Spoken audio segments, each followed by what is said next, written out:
안녕하세요. MTN 한겨울사단의 신은경입니다. 오늘 스토리텔링은 어떤 얘기할 거냐면요.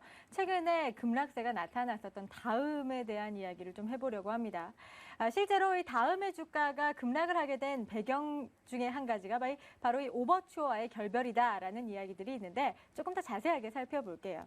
실제로 우리나라에 한때 1위를 구가했었던 야후코리아였었죠. 그런데 이 야후코리아뿐만 아니라 다른 포털 사이트들이 생기기 시작합니다. 여러분 잘 알고 계신 네이버라든지 다음, 네이트가 시장을 주도하기 시작해요. 자, 그래서 야후코리아가 우리나라에 들어온 지 10여 년 만에 드디어 우리나라에서 철수를 하겠다라고 이번에 밝혔습니다. 자, 그러면요, 우리가 가만히 좀 생각을 해봤을 때 경쟁업체가 철수하는 거니까 오히려 다른 업체들이 반사이익을 볼 수 있지 않나요? 오히려 주가가 올라갈 수 있는 부분 아닌가요? 라는 질문이 되게 많더라고요. 자, 실제로 이 NHN의 경우에는 관련된 이슈가 나오면서 급락세를 면치 못했습니다. 다음 역시 마찬가지인데 이 다음의 급락세가 조금 더 컸어요. 자, 그래서 대체 왜 다음과 NHN 같은 경쟁 업체들의 주가가 하락을 하게 되는 건지 그 이야기를 해봐야 될 것 같은데요. 이 야후코리아의 경우에 야후코리아만 철수를 하는 게 아니라 야후코리아의 자회사죠. 이 오버추어 코리아가 같이 철수를 하기 때문입니다.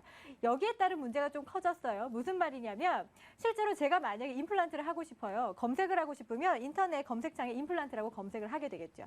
그러면 관련된 검색어들이 쭉 나오게 되는데 이게 어떤 순서로 나오냐면 이게 전부 다 광고예요.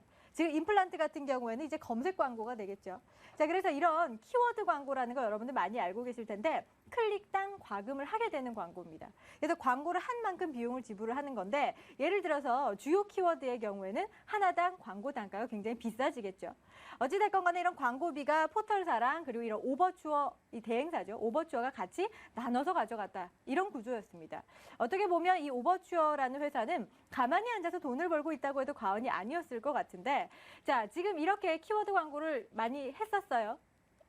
자, 실제로 이 흐름들을 좀 보면 지금 오버추어가요. 2003년에 처음 다음과 계약을 체결을 했습니다. 그리고 2003년에 야후에 인수가 됐고요.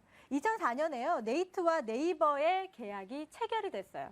자, 그러면서요. 예를 들어 제가 광고를 내려고 해요. 사업자예요. 그러면 네이버에 광고를 넣게 되는 경우, 뭐 다음에 광고를 넣게 되는 경우 따로따로 광고를 넣어야 되는데 오버추어 같은 경우에는 지금 전부 다 계약이 되어 있으니까 오버추어를 통해서 하면 여기저기 다 노출이 될 수 있다라는 장점이 있었죠.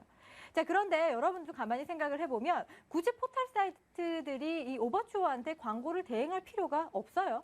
직접적으로 하면 된다라는 거죠. 그게 훨씬 더 많이 남거든요. 자, 그래서 2010년 12월에 네이버와의 계약이 최종적으로 종료가 됐습니다. 그리고 올해죠. 올해 마지막으로 다음과의 계약도 이제 종료가 될 예정입니다. 자, 실제로 우리나라에서 네이버 다음 네이트를 봤을 때 시장 점유율이 네이버가 70%가 넘어요. 그리고 다음이 20%. 그러면 이거 두 개만 합쳐도 90% 넘는 시장 규모인데 이걸 지금 잃게 됐으니 오버추어 코리아가 더 이상 한국에 남아있을 이유가 없어지게 된다는 겁니다. 자, 그렇다면 대체 뭐가 문제가 되냐면 이거예요. 네이버의 경우에는 2010년에 계약을 종료를 해서 2011년부터 독자적으로 광고를 하기 시작했습니다. 네이버에서 지금 분사해서 나온 회사가 뭐냐면 지금 NBP라고 해서 NHN 비즈니스 플랫폼이에요. 이 네이버에서 하는 검색 광고를 전부 다 이 회사에서 도맡아 한다는 겁니다. 자, 이렇게 해서 어느 정도 2년 동안 독립적인 검색 광고에 대한 이 플랫폼을 구축을 해왔습니다. 자, 그런데 이번에 다음의 경우에도 독립을 선언을 했었죠. 자체적인 플랫폼을 구축하겠다라고 했었습니다. 자, 여기까지 이해를 하셨다면 왜 다음과 네이버의 이 주가가 하락하는지 아실 거예요. 무슨 말이냐면 다음의 주가 다시 한번 볼게요. 자, 지금까지 다음의 주가가 하락했었던 거는 이때까지 오버추어에게 광고를 맡기다가 이제 직접적으로 해야 된다는 말이에요. 아직까지 자체적인 사업에 대한 성공 여부가 불투명하다라는 거죠. 뿐만 아니라 새롭게 시작하게 되면서 인건비도 투입을 해야 될 거고 마케팅 비용도 투입을 해야 될 거고 여러 가지 제반적인 비용이 들어가게 되면 영업 실적이 둔화될 수 있다는 겁니다. 자, 또 한 가지 더는 뭐냐면 사실 다음이요. 이러한 리스크들을 최대한 줄일 수 있는 방법 중에 한 가지가 2년 전부터 플랫폼을 좀 구축을 해왔었던 MBP라는 회사한테 계약을 하는 거예요. 그런데 MBP라는 회사에 계약을 하지 않겠죠. 왜냐? MBP라는 회사의 지분의 100%를 보유하고 있는 게 바로 NHN입니다. 경쟁사라는 거죠.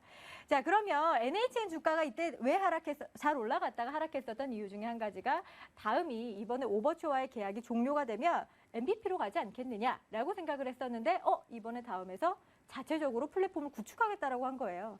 거기에 따른 실망감이 반영되면서 하락하긴 했지만 여전히 NHN이 상승했었던 성장 동력이었던 이 라인이라는 이 모바일 서비스죠. 이 라인 서비스는 여전히 기대감이 유효합니다. 그런 의미에서 봤을 때는 NHN의 이 저가에 대한 부분들은 우리가 저가 매수를 해볼 수 있을 정도로 굉장히 매력적이라는 겁니다. 실제로 이 오버추어 코리아가 한국을 떠나게 되면서 다음과 NHN이 동시에 하락을 했습니다. 하지만 하락을 한 각각의 이유가 다르다는 측면에서 앞으로 우리가 방향성을 좀 달리할 수 있다는 측면을 봐야 될 것 같은데 다음의 경우에는요, 이거예요. 지금 오버추어의 결별에 대한 부분들은 장기적으로 분명히 긍정적입니다. NHN도 그래 왔어요. 오버추어 쪽으로 계약을 많이 했었던 사람들이 그때 당시에 NHN이 독립적으로 나오면서 NHN 쪽으로 들어갔었거든요. 근데 다음 역시 마찬가지입니다. 하지만 NHN만큼의 시장 점유율을 보유하고 있지 않기 때문에 자체적인 경쟁력을 확보를 해줘야지만 자체적인 광고 단가도 앞으로 올릴 수 있다는 측면에서 조금은 장기적인 관점에서 지켜보시는 게 훨씬 더 좋을 것 같습니다. 그래서 NHN과 다음에 대한 이야기를 좀 해봤는데요. 이 독립적인 체제를 구축해 나간다는 건 장기적으로 긍정적이라고 말씀을 드렸어요. 하지만 NHN의 경우는 그거 말고도 추가적인 성장 모멘텀이 있기 때문에 다음보다는 조금 더 빠르게 올라갈 가능성이 있고요. 다음의 경우에는 아무래도 주가 흐름상으로도 바닥을 먼저 확인하는지 확인하시고 그 다음부터 조금씩 미래 성장성을 보고 투자를 해보시는 전략이 좋을 것 같습니다. 조금 더 자세한 내용은요. 제가 내일장 종목 직선 카페에 정리를 잘 해두었고요. 저는 내일 이 시간에 다시 뵙겠습니다.